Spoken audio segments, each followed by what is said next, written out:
Council, order. I will be led by prayer by Alderman Darrell Wilson. Almighty God, we ask for your blessing upon the members of this council as we assemble here in this chamber to conduct the ongoing business of our city. With your guidance, we will strive to ensure that all of our decisions are for the common good, and your inspiration will instill respect, compassion, and thoughtfulness in all of our deliberations. Give us the strength and the wisdom to lead by example as the people's representatives, and that peace and harmony will mark all of our proceedings and keep us faithful to the trust placed in us by the citizens of our community. Amen. Amen. Alderman DeLucia, please. Pledge of allegiance. I pledge allegiance to the flag of the United States of America and to the republic for which it stands, one nation, under God, indivisible, with liberty and justice for all.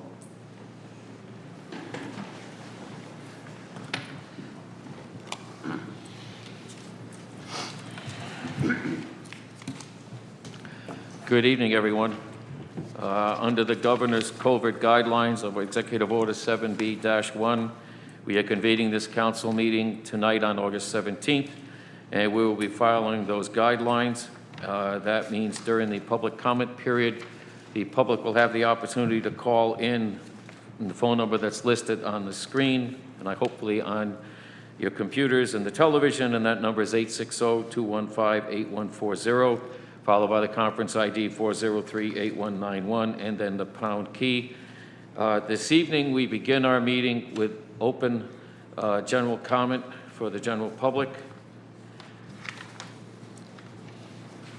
So at this time, I declare citizen comment general to be open, and again, the number to call in is 860-215-8140.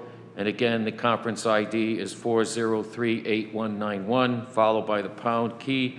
We invite you to call with any concerns that you have for the city of Norwich over the next 30 minutes. Thank you. The lines are open.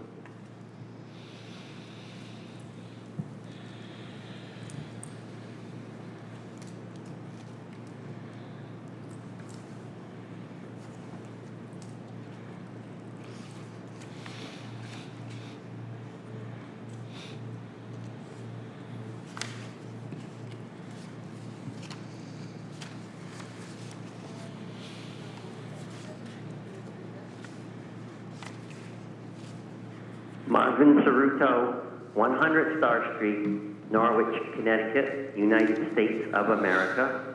I would like to address two issues tonight. One, I refer to the bulletin article on Thursday, August the 13th. Expenses top $8 million to reopen schools. I'll be plain and simple on this. I read through the article.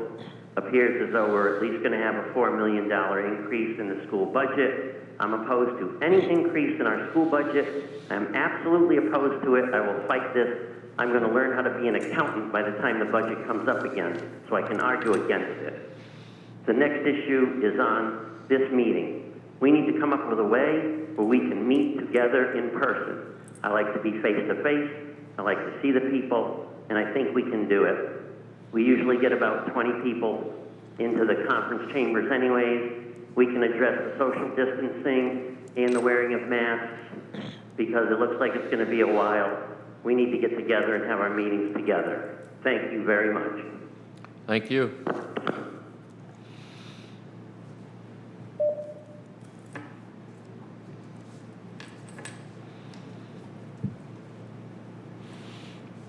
The lines are open. Again, the number is 860-215-8140, followed by conference ID 403-8191, and then the pound key.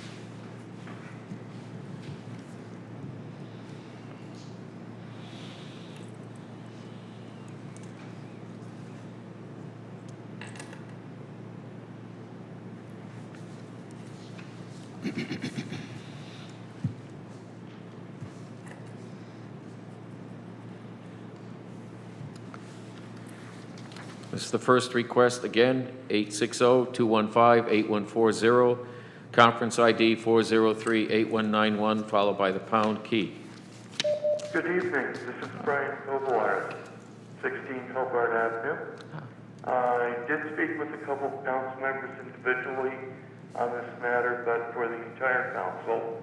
This past first Friday, I was driving home from the pharmacy and observed a crowd of over 100 people, mostly young, around the intersection of Bath and Franklin Street.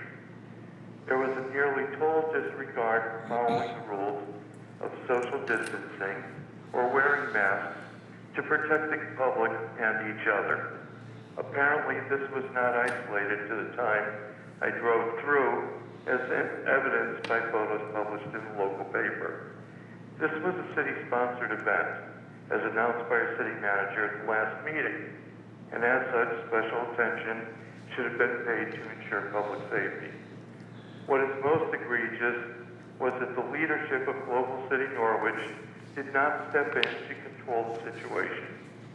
Unfortunately, this is not the first time this organization has flouted the rules, allowing their own interests to supersede the communities they are supposed to be serving. Outside of public safety issues, there's an adverse impact as certain members of our community have been growing more empowered to push and test the limits. Being accosted by language and actions in the downtown is increasing. This bodes quite badly, as many in this population will shortly be attending our public school system, which is already facing economic and social challenges. I thank you for your attention to this matter, and I know that there are some moves already in effect, but we really do need to take care of this before anything else happens. Take care. And Thank you.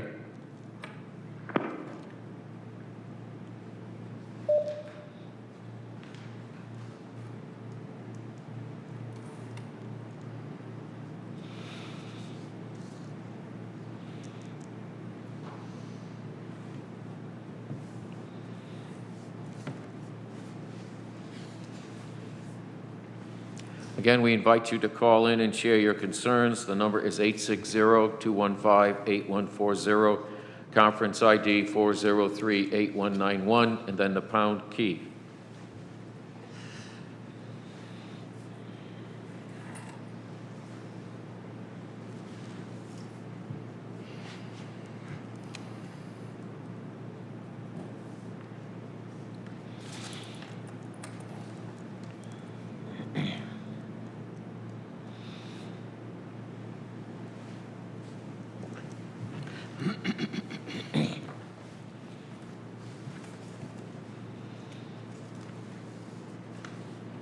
Request number 2, please share with us your concerns. Dial 860-215-8140, followed by the conference ID 403-8191 and the pound key.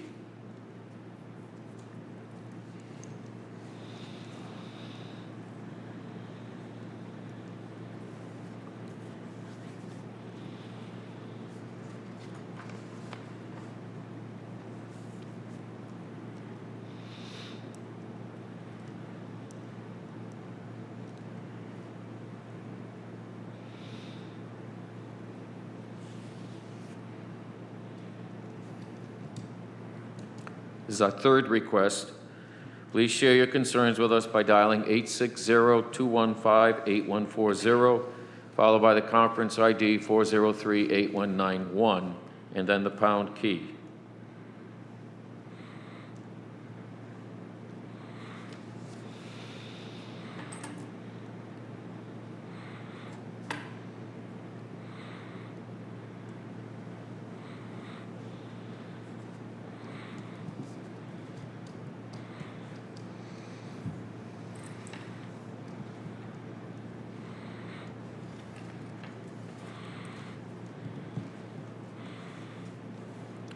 Seeing that there are no other callers at this time, I would declare citizen comment general to be closed, and thank you. Petitions and communications. Number 1, communication from Public Safety Committee regarding the contract award funding and deadline to complete an analysis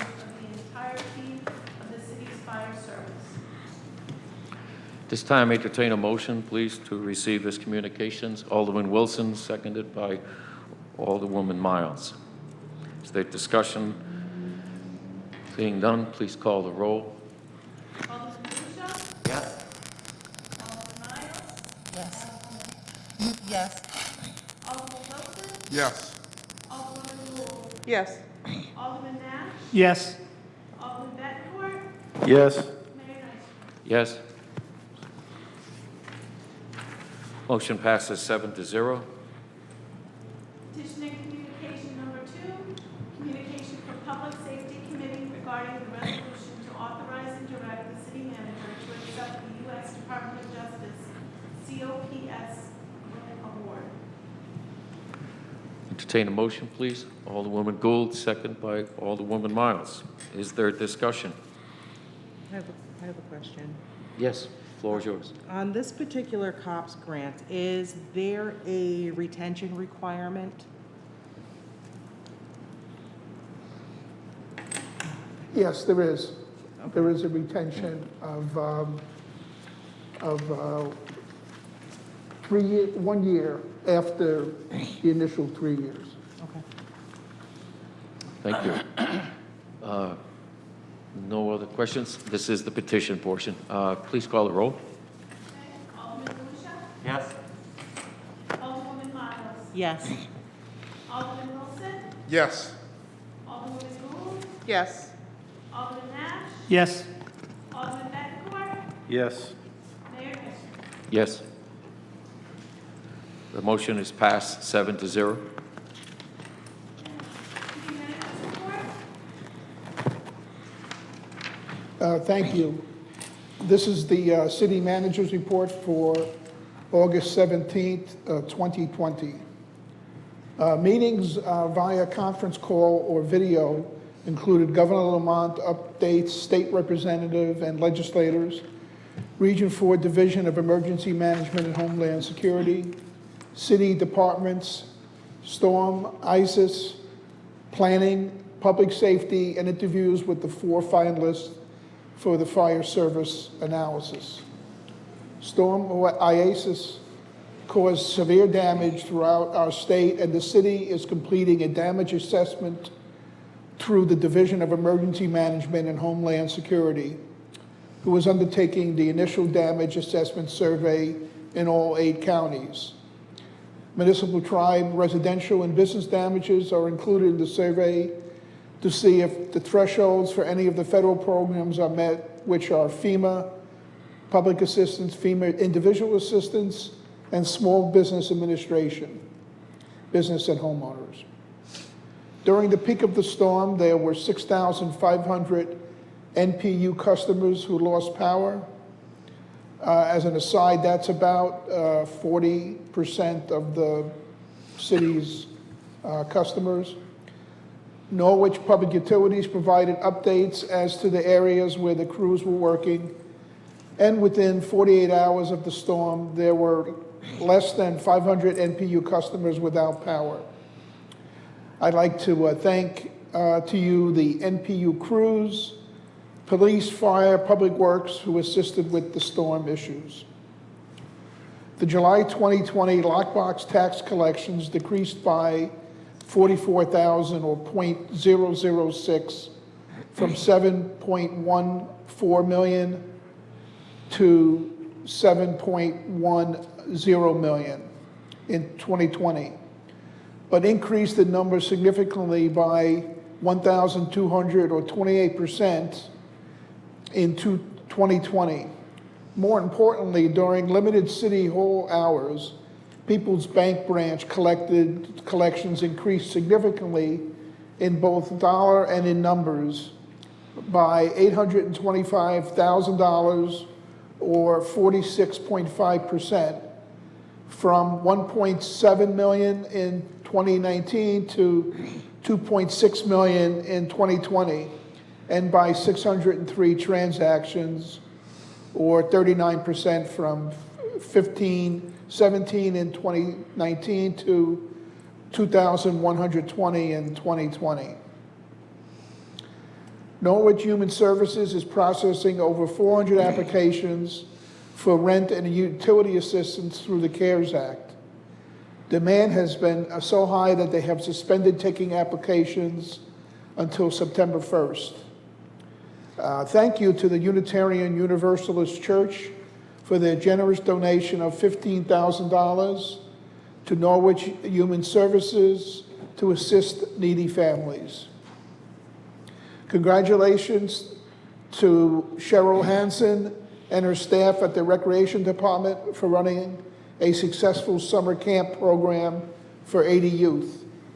Norwich was one of the few communities to run such a program, which required intense planning and implementation of numerous safety protocols, with no COVID cases being reported during the 6-week program.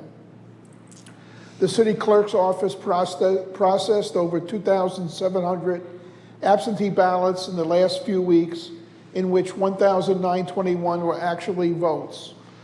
Thank you to City Clerk Betsy Barrett, Assistant City Clerk Roseanne Muscarella, and staff for their dedication and additional hours during this period to get the job done, along with the many volunteers who assisted in the process. That completes my report for this evening, and I'll take any questions that you might have. Yes, President Pro Tem Mark Betancourt. John, just one thing. One of the callers talked about the issue out on Franklin Street on the event a week and a half ago, I guess. I wonder if you could talk a little bit about that. I know, some of us get a communication from NCDC, but not everyone's been filled in, and also as far as the public goes. Thank you. Well, originally, the city gave approval for a car show, which historically they had it the last 3 years, and it was attended, but could be complying with the social distancing, since there's only one person usually per car and it's spaced out pretty well. There were additional programs that occurred that evening that the city was not directly aware of. This was brought to the attention of the NCDC president, who talked to the person who reports to him about that type of situation. They are, at this point, suspending any further large events that could impact social distancing. Needless to say, I heard about the attendance Friday night, and I was very dismayed, since the city prides itself on being enforcing social distant protocol. So any large gathering is under suspension, and probably will not happen during the period of the epidemic, and if it eases up, so at least this year.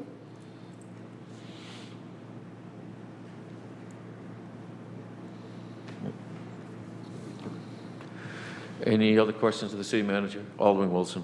So first, I want to say, again, commending NPU, Police, Fire, Public Works for the work that they did before the storm, during the storm, and after the storm.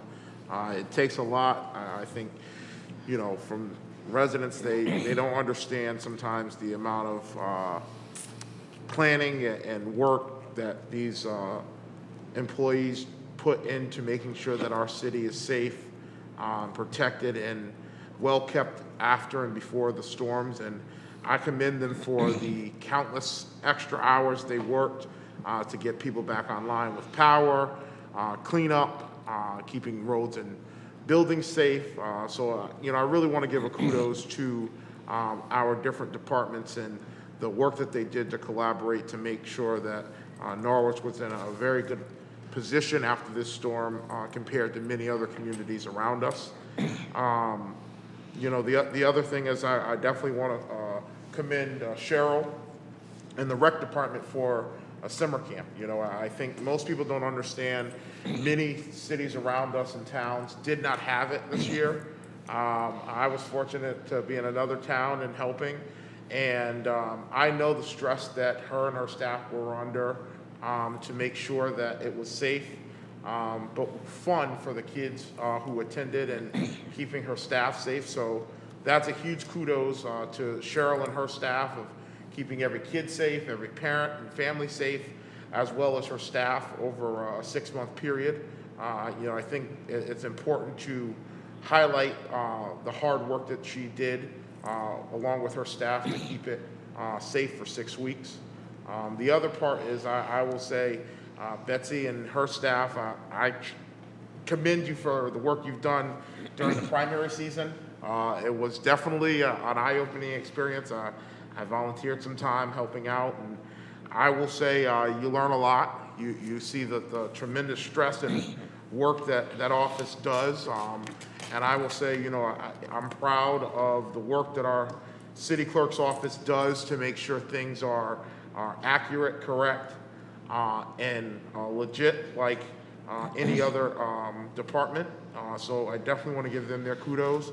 And then again, just, you know, talking about the First Friday incident, I thank the city manager, Jason Vincent at NCDC, the mayor, the mayor for also responding to the situation, the concerns that individuals had, including myself, around First Friday. You know, I think for me, and I've said this countless times, is it's important that, you know, we understand people want to have fun. We understand that people want to do things. But right now, safety and health are two important concerns here in Norwich. And I think, as the city manager has said, is, you know, we pride ourselves in keeping our numbers down, keeping our residents safe, keeping those that visit here safe, our businesses. And I think it's important to know that, you know, we're not holding one event to one standard and to another event to another, but everyone is on the same playing field, you know, from Night Flight to First Friday to anything that happens in the city. And I think it's important that people understand that, you know, we're not here to be the bad guy. We're here to make sure that people are safe and have an opportunity to get back to normal once things get there. But that right now we have to have many of these precautions. And I just want to thank John, the mayor, and Jason for making sure that those sentiments and concerns were echoed to those that did have them. So thank you. Thank you. Is there further questions of the city manager? Yes, Alderman DeLucia. John, would you give us a summary of the meeting that the mayor convened in your office on August 5th regarding the Prospect Street fire?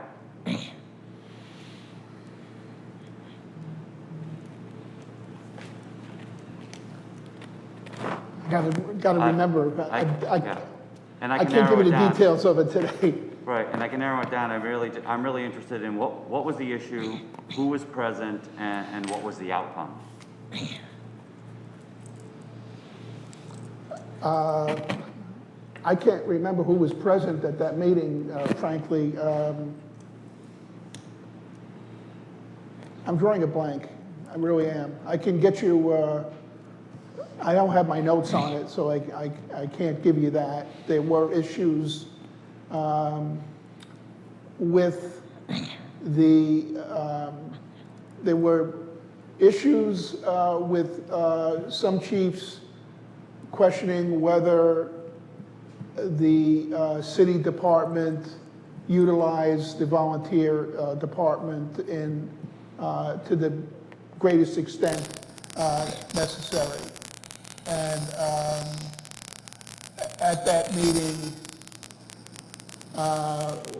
we kind of cleared the air. I'm just trying to remember who was there. I know the chief, Keith was there, and the mayor, and there were a number of volunteer chiefs that were at the meeting.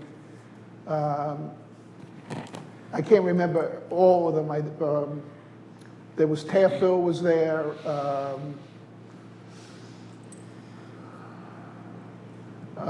Yantic, and I'm not sure if Laurel Hill was there. I know that EGP was not there, and neither was Occam. So it was two of the volunteer fire departments. The outcome of the meeting, I think, cleared the air as far as utilizing staff. The chief explained.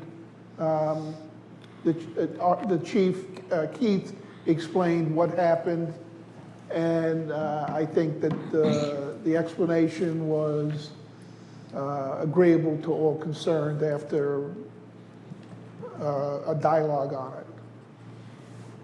Okay, so just one follow-up. So in the process of clearing the air, were you satisfied that the issue, whatever the details of the issue, that the issue was resolved?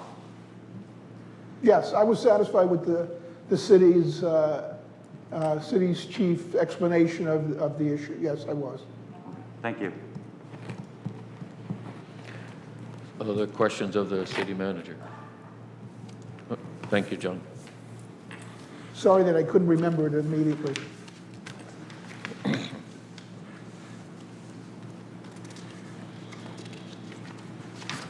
Citizen comment on resolution? I declare citizen comment on resolutions open at this time. We invite people to call in concerning the 4 resolutions on our agenda this evening. The number is the same as before. It is 860-215-8140, followed by the conference ID 403-8191 and the pound key. The lines are open.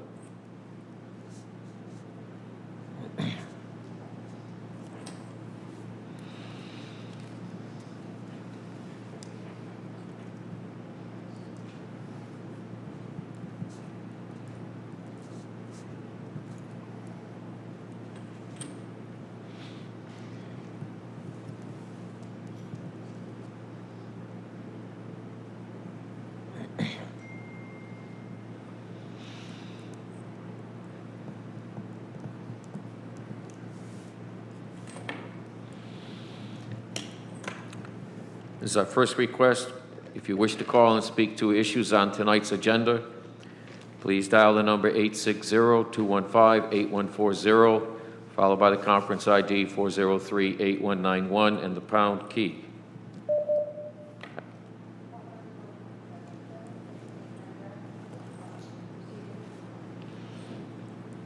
Mazin Saruto, 100 Star Street, Norwich, Connecticut, United States of America. I will address resolution number 2. I would like to see a clause there which states that no study of this type shall be conducted again for the next 20 years. If you can't agree with 20 years, then at least make it 10. But there should be a clause that says we cannot have another study of this type. Future councils may have a whole different face, and this would be an effort to prevent more spending of money on studies. Thank you very much. Thank you.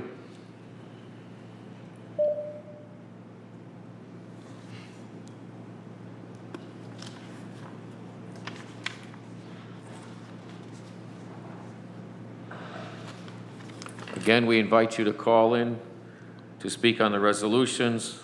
The phone number is 860-215-8140, conference ID 403-8191, and the pound key.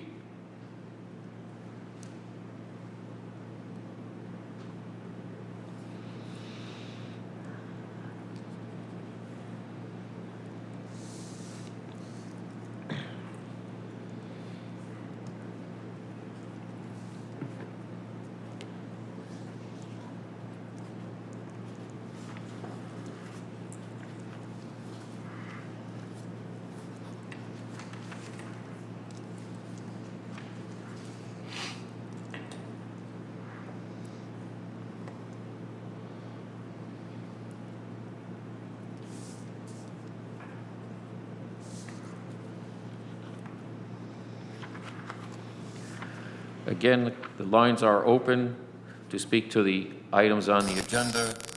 The number is 860-215-8140, conference ID 403-8191, and the pound key.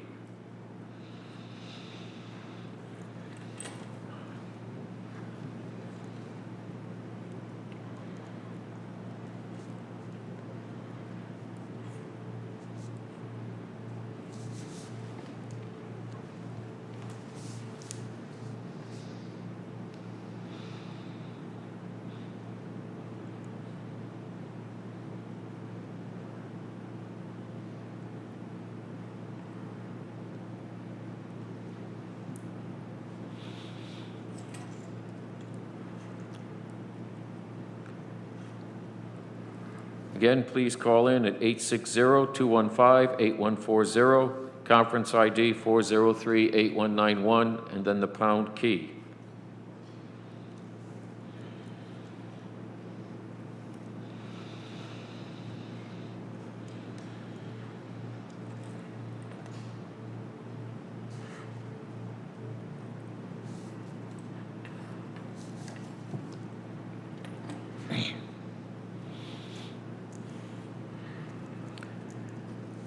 This is our third request to call in at 860-215-8140, conference ID 403-8191, and the pound key.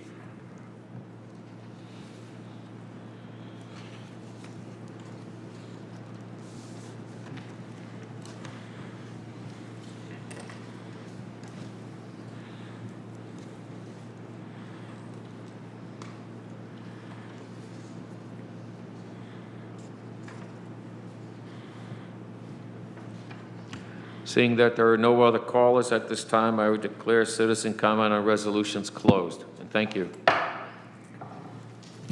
New business resolutions, number 1, relative to the acceptance of an identification of the local match for federal assistance to firefighters grant for the Norwich Fire Department.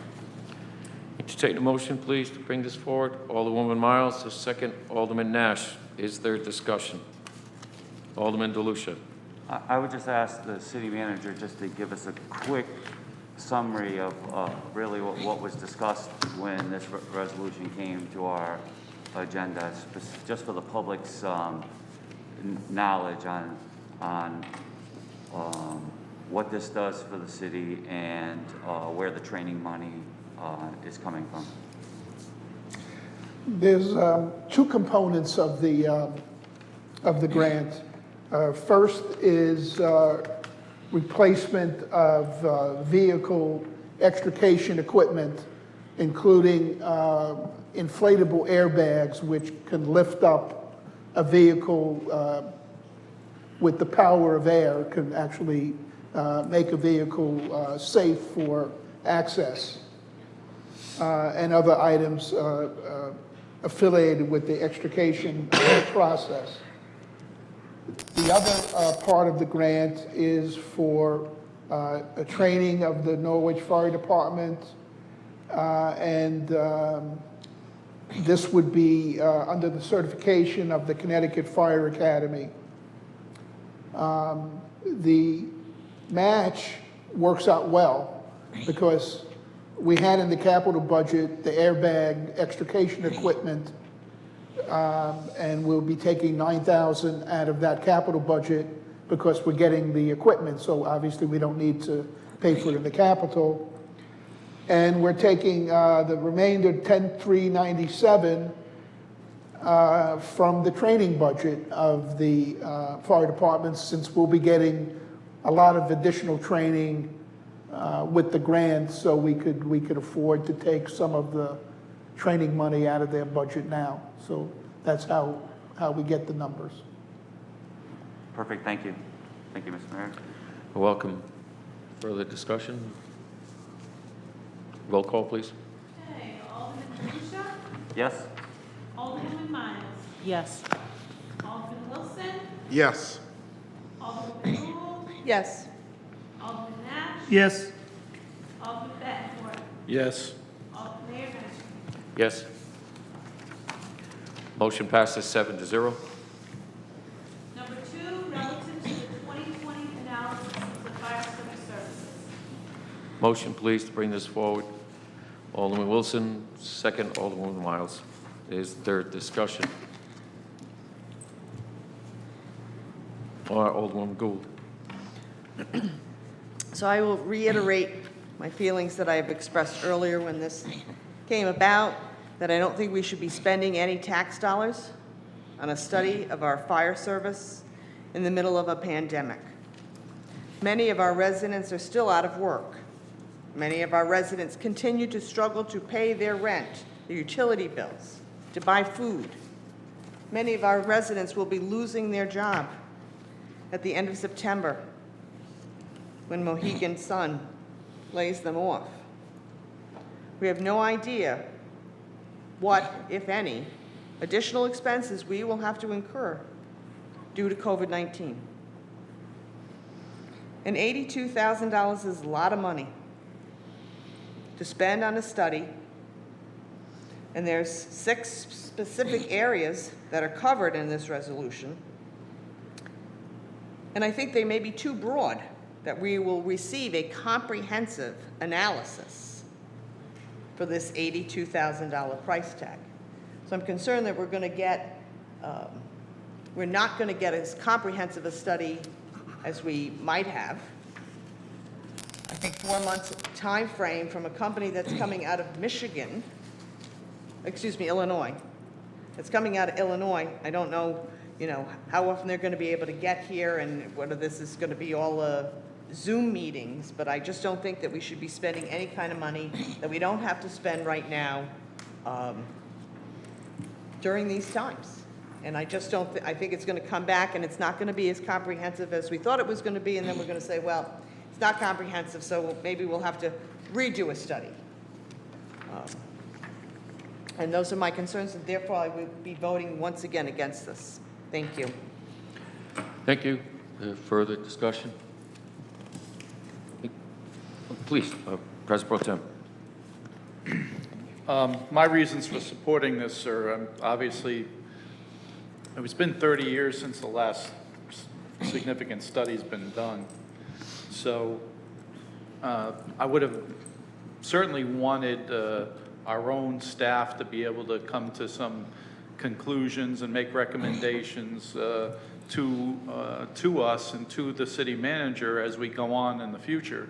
But that didn't happen, and there's a reason why it didn't happen. We have 6 different fire departments, each with their own, interests at heart, and that's not necessarily a bad thing. They should be looking out for their members. They should be, wanting to make sure that they have the best equipment that they can have and stuff. But when you're operating a city, you have to look at a bigger picture, I think, and that's what we're up here to do. So. Although I admit this is not the most ideal time to do this, do a study or anything else like this, the fact of the matter is when we come out of this, we're still going to be staring at these problems, and they're still going to be there, and they need to get resolved. And to do that, we need the best professional support and information that we can muster, and the only real way of doing that is to do this study, I think, which will give us a more objective view, because I'm sure there's some people up here that have opinions, varied opinions, about what should happen with the fire service. But with the exception of Alderwoman Gould, most of us don't have firefighting experience. So I'm going to say that we should be deferring to the professionals in this case. Again, I would have preferred it been in-house, couldn't work out that way. So these are the steps that we need to take. So I'll be supporting this resolution. I was generally happy, I guess, with the way the numbers came in. I thought they weren't terribly outrageous. I'd rather not spend that, but I mean that's what it's going to take to help move us on in the future. That's my opinion on that matter. Certainly, there's nothing here that attacks either the career department or the volunteer fire departments. We're certainly not interested in doing that. but we do have to take a look at the city as a whole and how we do fire protection here and how we're going to manage it in the future. So, thank you. Thank you. Further discussion? Alderman Wilson. So I will be supporting, of course, this resolution. I look at it, kind of from a different standpoint. I think one of the things we talk about is efficiencies. We talk about ways to make the city better, like any organization. I think one of the things that we forget is every business, every major corporation, organizations do these audits and studies on their own selves every so often to see where they can make improvements, what can change, and I think that's part of what we have to do as a city, Would we have loved to do it in-house? Absolutely.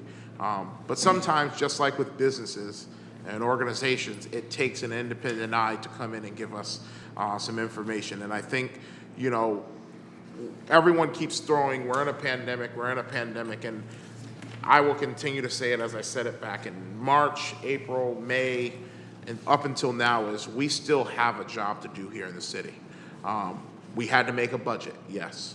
We still are here to govern this city and give direction to our city manager, to move forward with things that move us as a city in a better place, fiscally, efficiency-wise, within departments and all of those things. And I think people have to understand this pandemic's not going anywhere. We were talking a few months, we're in September almost, and we're still in it. It's not going anywhere anytime soon. We have to realize that we still have work to do. And at the end of the day, we keep kicking the can down the road to deal with this. It will only continue to stare at us.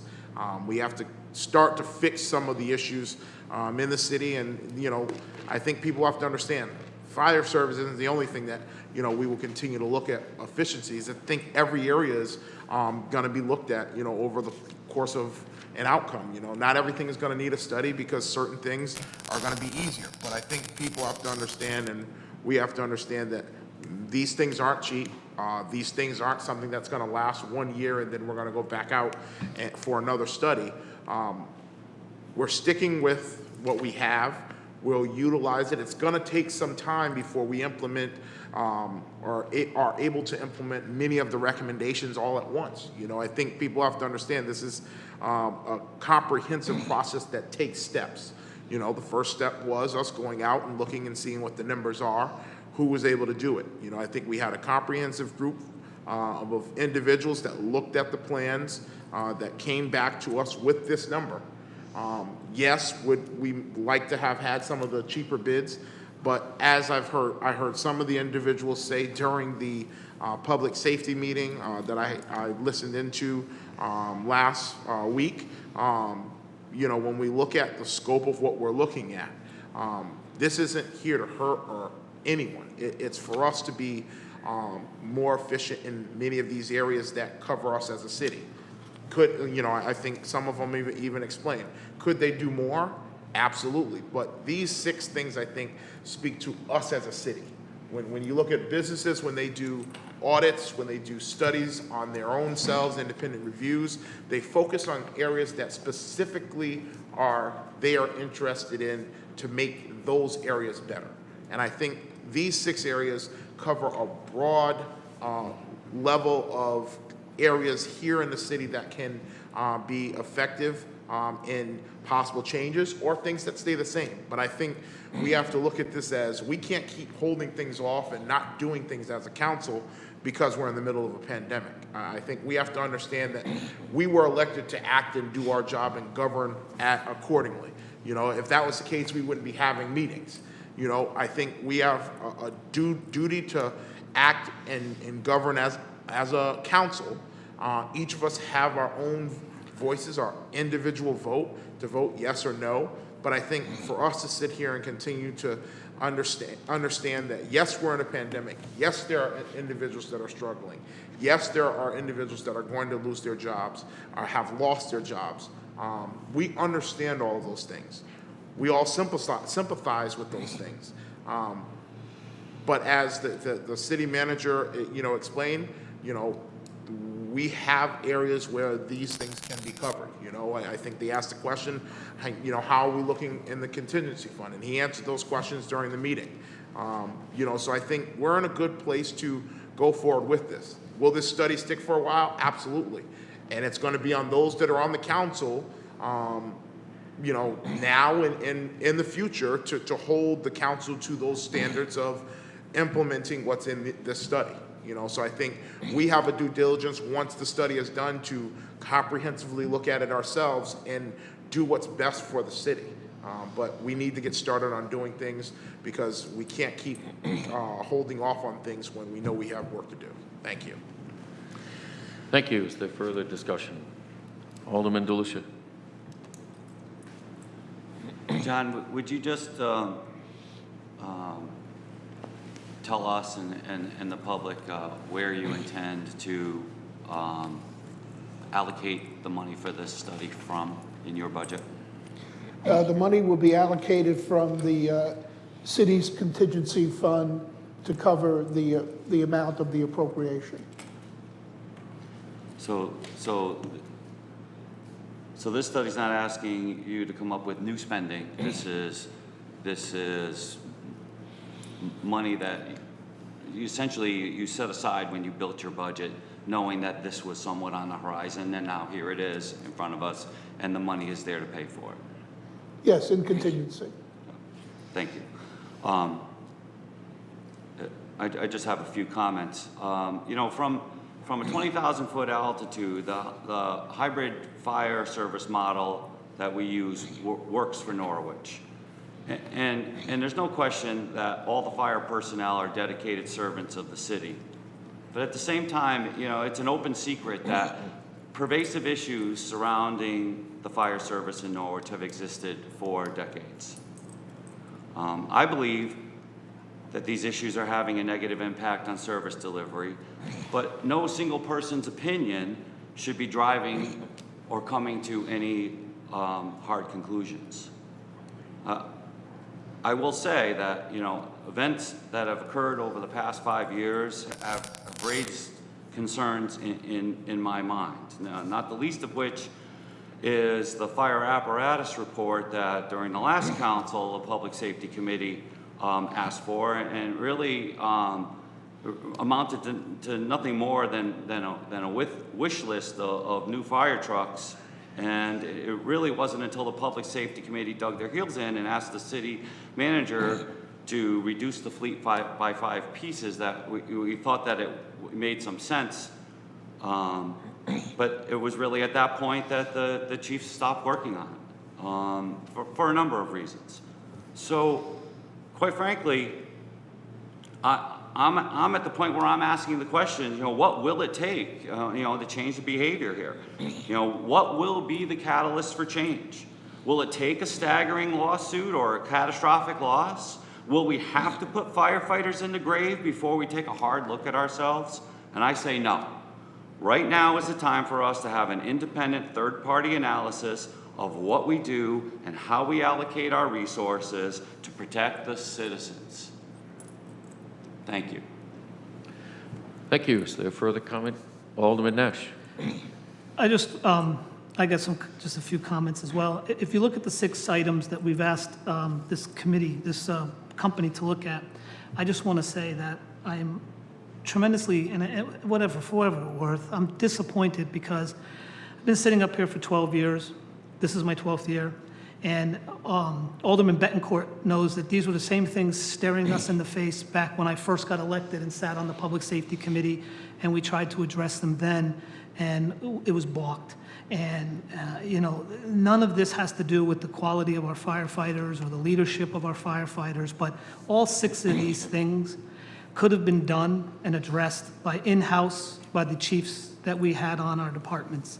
And for whatever the reasons are, and I don't really care what the reasons are, because I'm at the same point now where I've been arguing this point for 12 years. And, I was a police officer for a long time, and Alderman DeLucia is correct. This has been going on for decades, because I remember as a cop, constantly hearing the grumblings between paid, volunteer, volunteer, paid, paid, and paid, and volunteer, volunteer, and it's silly that we have these incredible professionals that can't sit down and address 6 issues that we have to now go out and spend $81,150 for, and I don't care where the money's coming from, contingency or not. We are in a pandemic. We do have to run the city of Norwich. We do have to make hard decisions, but that $81,000 could possibly come in handy for some other issues that may approach us. We just had a big storm where we lost power for some of us for 20-something hours. Some of that money, I'm not saying goes towards that stuff, but we could have used the $81,000 for something a little more pressing in this time with the pandemic going on. With that being said, I do support a study. I think we should have a study. I think we need a study because we asked and they couldn't produce what we needed them to produce. I just feel that, you know, they say, well, we did one 30 years ago. We didn't do anything out of that policy, that study. So my fear is we're going to spend $81,150 and we're going to get this study back and then we're going to go, oh, this is a really nice paper, and it's going to sit on a shelf for the next 20 years. And then the next council can bring it up and say, hey, well, 20 years ago we did this study and nobody did anything with it. So I commend, I'm on public safety. I think, like I said, I support the study. I just don't think right now is the time. I think we should give it up a little bit, wait a little bit longer. How much longer? I don't know. Yeah, the pandemic's going to be around for a while, and who knows what's going to happen with that. You know, even with the vaccine, well, you know, we have a vaccine for the flu, and 70,000 people a year die from the flu. So I don't know if a vaccine is going to make all that much of a difference. I hope it does, but I don't know. So as of right now, I'm not going to support the study only because of the $81,150, because I believe these 6 issues should have been. And I apologize to the public, all those that supported me, for not being a strong enough councilman to force the chiefs to sit down and get this stuff done. My leadership failed that part. I was public safety chair for several years, and I thought we were making I thought we were progressing, and when we asked them to sit down and they were unable to sit down and address a basic issue with equipment, I realized that I had let my constituents down and was not the strong enough leader needed to do this. So again, these are my comments. I apologize. I won't be supporting this resolution only because at this time, I think the $81,000 should stay in the contingency fund and be used for something else. And if we come out of this by the end of the year, we can revisit this and come up with a more comprehensive study, because I don't even think for $81,000 that they can do a comprehensive study of our firefighting status. So that's where I'm at. So I got nothing else. Thank you, sir. Thank you. Is there further discussion? I will try to be brief then.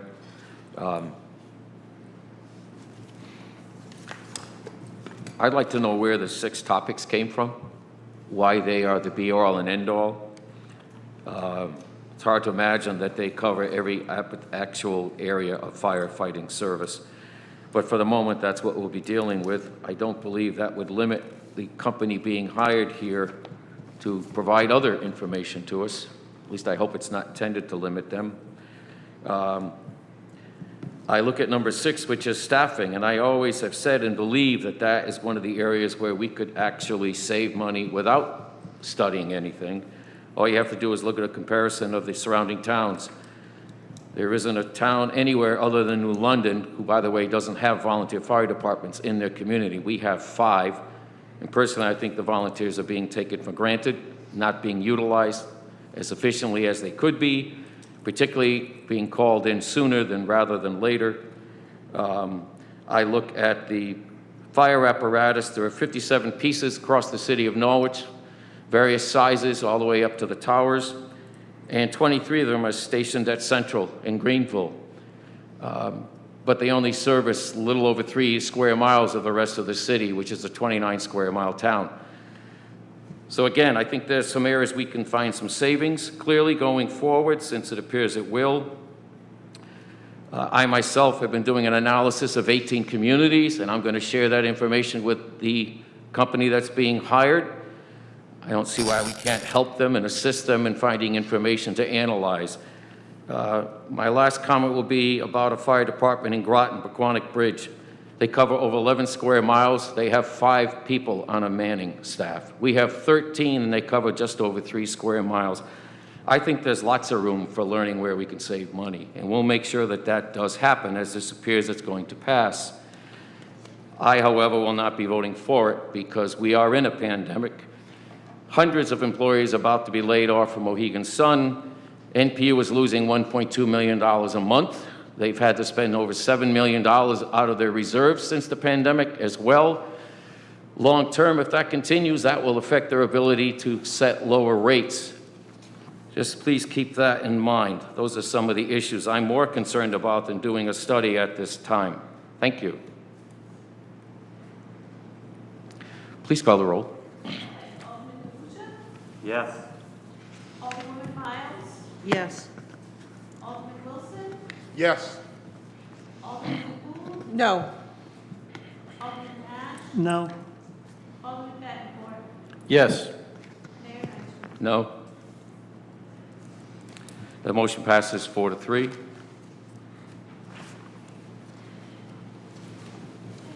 3, relative to authorize and direct the city manager to accept the U.S. Department of Justice COPS award grant. The motion, please, to bring this forward. Alderwoman Miles, second Alderwoman Gould. Is there discussion? Alderman DeLucia. Mr. Mayor, I would just like to ask the police chief to come to the podium and just give us a brief summary as he did at the public safety meeting so that the entire council and the public could be aware of exactly what his plan is and also the structure of the grant, because this one had a new wrinkle that the city benefited from.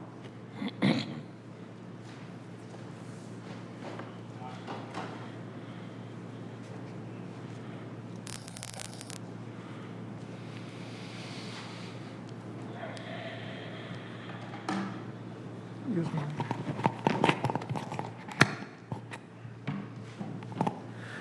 Good evening, everyone. As we said at Public Safety Committee, this is a approximately $2 million grant to cover the hiring of 6 police officers. We have 3 years to hire them, and then 3 years to enjoy the benefits of their services.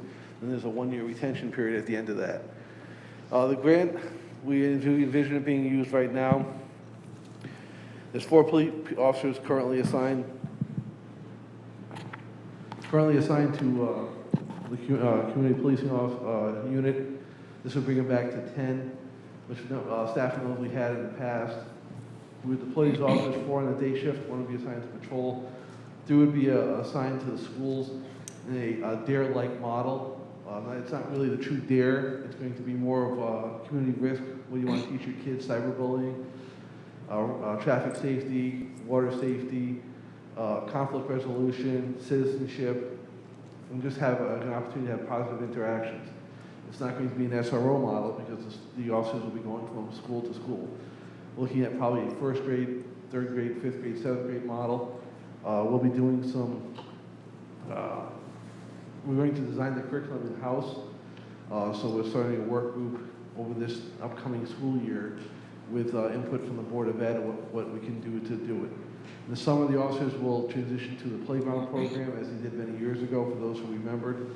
The officers will be on the playground, again, having that positive interaction, and we're envisioning, family fun days and all that stuff, and the whole unit would come to have the positive interaction with the youth. Where did this come from? We got the grant, I gotta be perfectly clear, we got the grant because our violent crime numbers creeped up. As you recall, I spoke at the budget meeting about concern with the violent crime numbers, and because of that creeping up, that's why we got the grant. But then we had the protests, and we really got a good handle on what the community was looking for, and they want better community relations. They want to have that youth-police interaction, so to demystify the police from the citizens they serve. The evening officers will be 6 officers and 3 two-person teams. They'll be in Greenville, Tassel, and downtown, as they were probably in the last 4 years doing community functions. So that's kind of the plan as it sits today. We're going to have heavy involvement with the Board of Ed to carve out instructional minutes. I know they count the minutes are very, very important to the board. we'll have to make that happen as much as we can. And then by the time for next school year, we'll be ready to roll out this model. Any questions? President Pro Tem Mark Bettencourt. Just a comment more, we talked about this a little bit in public safety, but the fact of the matter is that I'm very pleased personally that you're taking this as an opportunity to get back into the schools and reach out to the youth. I think that's so important that the police in town be looked at as somebody, a group that can be approachable and work with the community, and so that that we develop some element of trust there between the two groups, so that someone's not afraid to go to the police or the local office or the guy that's on the beat and see if they can get some resolution or help or whatever, because what happens so often is things go unreported or they don't, and we don't know about. So in some ways it may make you busier. No, we'd rather be busier because inherently we'll nip things in the bud. Right. The simmering neighborhood dispute. That's exactly where I was going. That's what, so, it does. It works out better. If you're doing community policing perfectly, your calls for service should be rocketing up because people feel comfortable talking to you and they trust you. You preempt the whole. And that's something we got to do. Exactly. But a lot of these shootings we've been having in the last year are kind of early 20s, late teens for the kind of suspects. So that's that group. When we took the officers out of school, we took their officers away. That's that group we're not interacting with now. well, like I said, I commend that concept. I think it's a excellent idea. I hope it works out, and maybe we make something of a new model here. It could entirely be. I haven't done any I've done some reading on community policing.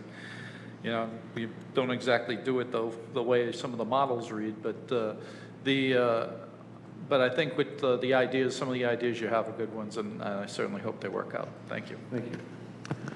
Thank you. Further discussion? Alderwoman Gould? Just one comment. I'm glad that the City of New London isn't the only one that's benefiting from these grants. I did like Alderman Gould and her fine eye for detail called me offended, rightfully so, that New London was 100% match. Due to some technical errors on our email system, we and myself and the city manager did not get the original award package. And the COP grant in the previous 24 years, going back to I think the Crime Bill of '96, have all been a 75-25 match.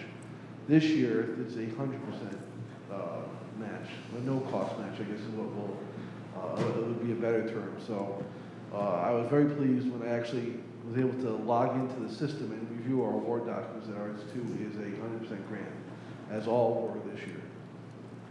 So thank you for your paying attention, because we were trying to do the math on 25% of that. Came up with how we're going to. It's a good thing I read the newspaper. Alderman Wilson? I definitely want to commend Chief Daly and his staff for being proactive in the discussions of what you plan to do with using the grant.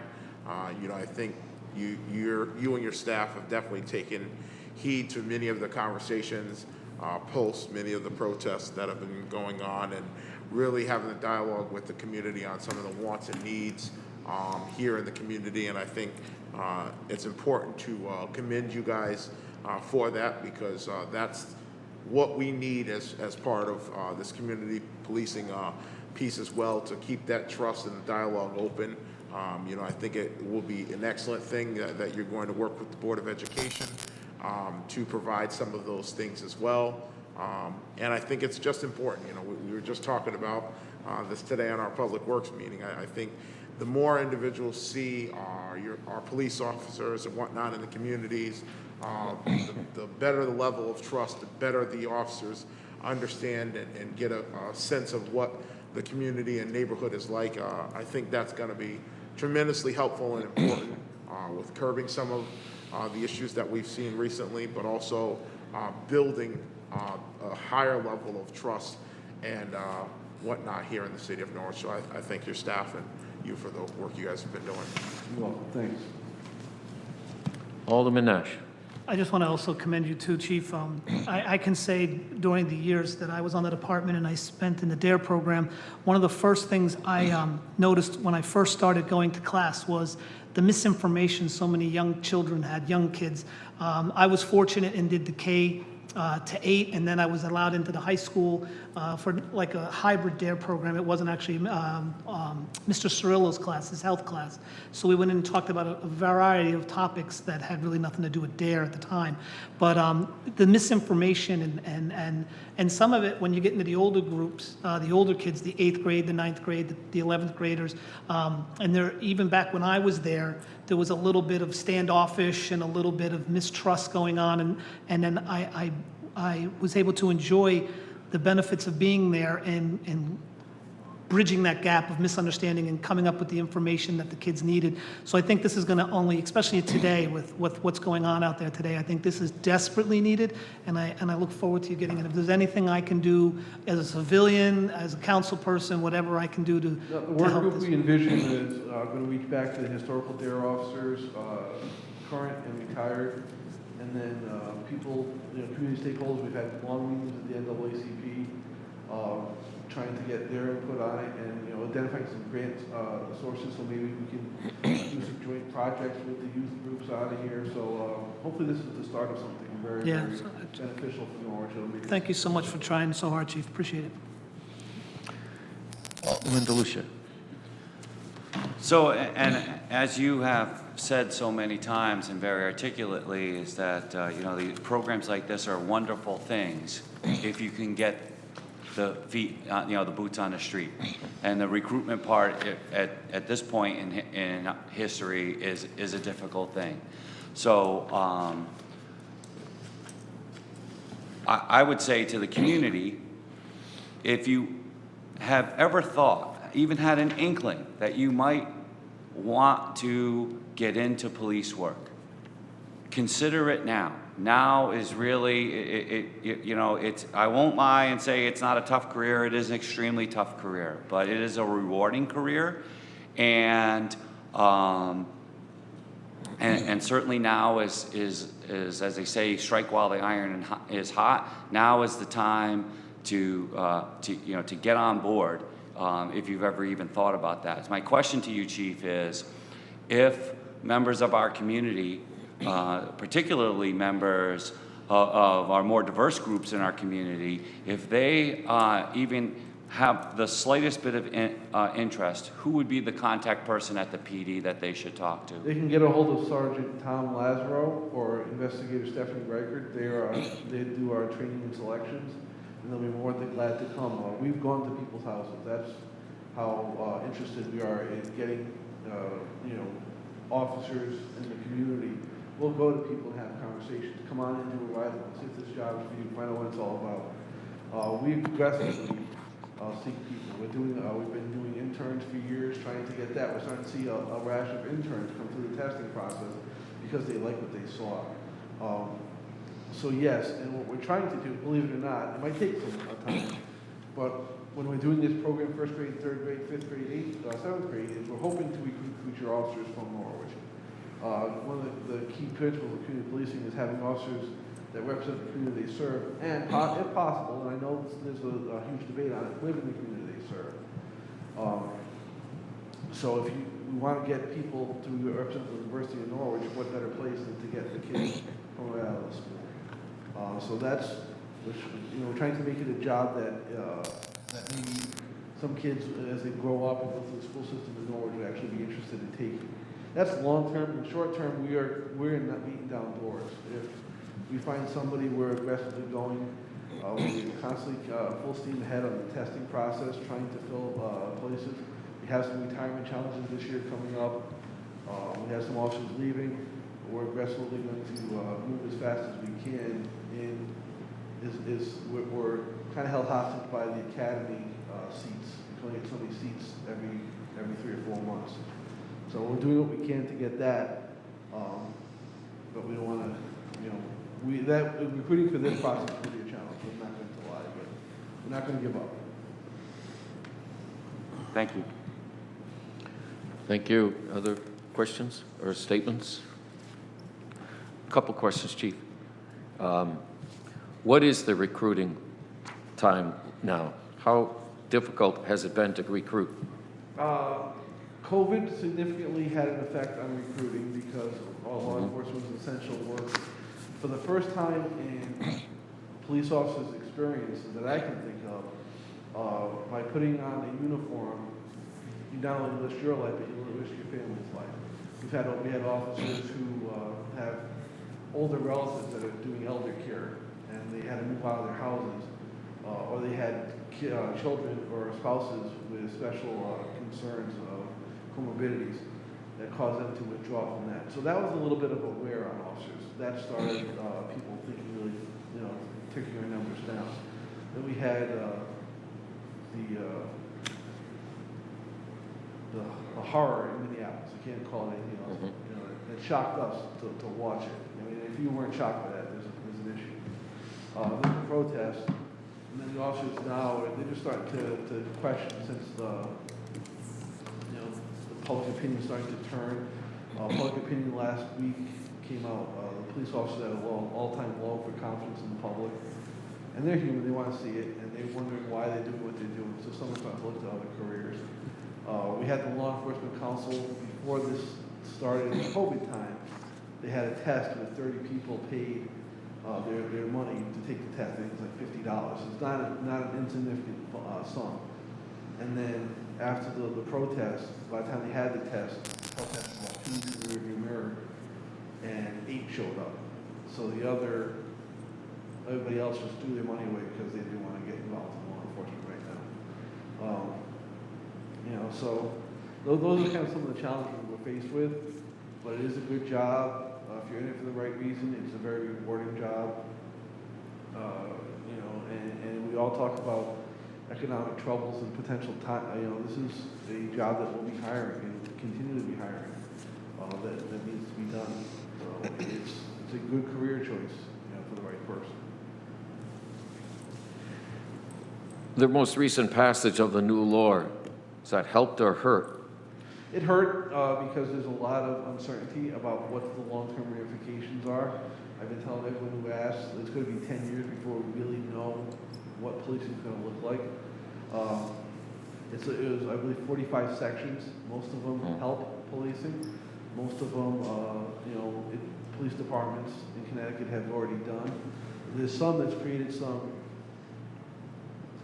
confusion, some apprehension, and some unknowns that are going to be an issue moving forward. We hear there's going to be fixes to it and tweaks to it. It's going to be a living document. It's just, I think there's a lot of concern with the officers that, someone's going to have to, be the guinea pig, and no one wants to be that person. Well, I wish you good luck. Thank you, and thank you everyone for the support. Alderman Wilson. The only other thing that I want to say, we've been talking about recruiting, and, I think, like I said other times, it's going to take us up here on the council as well to get people wanting to be a part. We've had this conversation when it came to getting individuals involved with boards and commissions, other volunteer opportunities in the community. We're going to have to do our part, selling the positives.